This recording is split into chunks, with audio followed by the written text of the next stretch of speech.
Yes! Hello everyone! Ayan guys, nakapag-pasyal-pasyal tayo dito. Ayan, napakalamig ng lugar dito guys. Nakikita guys, diba napakaganda? Dito tayo ngayon sa Kabukiran. Yes! Hindi ba? Parang maulan dito guys, pero ang saya-saya dito. Napakalamig ng lugar dito guys. Oh, ayan. Pasyal tayo dito sa Tampakan area. Ayan guys. Napakaganda ng mga tanawin dito.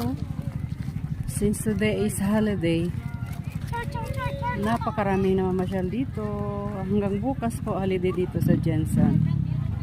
Ayan guys, napakaganda ng mga tanawin dito. Napaka-fresh ng hangin. O, diba? Ayan guys, kung nakikita nyo ang mga bukid, tingnan nyo, napaka-green, birdie na birdie. Ayan guys.